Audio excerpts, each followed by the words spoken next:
2014 నుంచి 19 వరకు జరిగినటువంటి తంతు ఏంటి?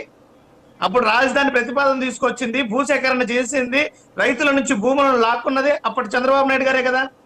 మరి సింగపూర్కి వెళ్తే సింగపూర్ లాంటి రాజధాని తీసుకొస్తా, జపాన్కి వెళ్తే జపాన్ లాంటి రాజధాని తీసుకొస్తా, మలేషియాకి వెళ్తే మలేషియా లాంటి రాజధాని తీసుకొస్తా అన్న చంద్రబాబు నాయుడు గారు 14-19 వరకు ఏం చేశారు? ఇప్పుడు 2 ఏళ్ళు అవుతుంది.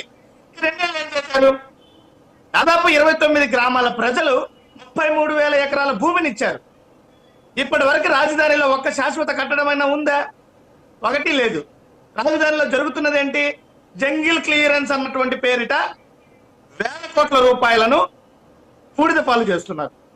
దాదాపు 60,000 కోట్లు ఇప్పుడు రాజధాని పైన జరిగినటువంటి అప్పులు. భవిష్యత్తులో అది లక్షల కోట్లు దాటిపోయేటువంటి పరిస్థితి ఉంది. అయినా భూమినిచ్చినటువంటి రైతులకు ఇప్పటి వరకు జరిగినటువంటి ప్రయోజనం ఏమిటి?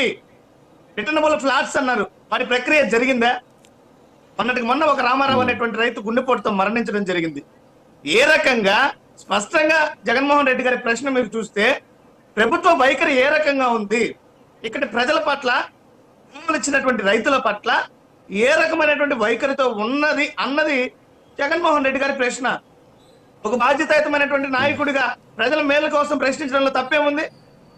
ఇందులో తప్పెక్కడ కనిపిస్తుందో నాకు అర్థం కావట్లా. రాజధానికి ఇప్పుడు కూడా మేము ఏం ఆటంకాలు కలిగించడం లేదు. మీరు ఫ్రీ హ్యాండ్. ఈరోజు ప్రభుత్వం అదే పనిగా మన మంత్రి నారాయణ గారు రాజధాని ప్రాంతాల్లో పర్యటిస్తూనే ఉన్నారు. మరి 2 ఏళ్ళుగా ఈ కాలంలో ఏం జరుగుతుంది అక్కడ అభివృద్ధి పని? సార్, అసలు దేశ రాజధాని అయినటువంటి పార్లమెంట్ కట్టడానికి ఎన్ని రోజులు పట్టింది? పక్క రాష్ట్రం తెలంగాణలో అసెంబ్లీ కట్టడానికి ఎన్ని రోజులు పట్టింది? ఆ రకంగా ఒక శాశ్వత కట్టడాన్ని ఎందుకు చంద్రబాబు నాయుడు గారి హయాంలో జరగకపోతుంది? ఒకటంటే ఒకటి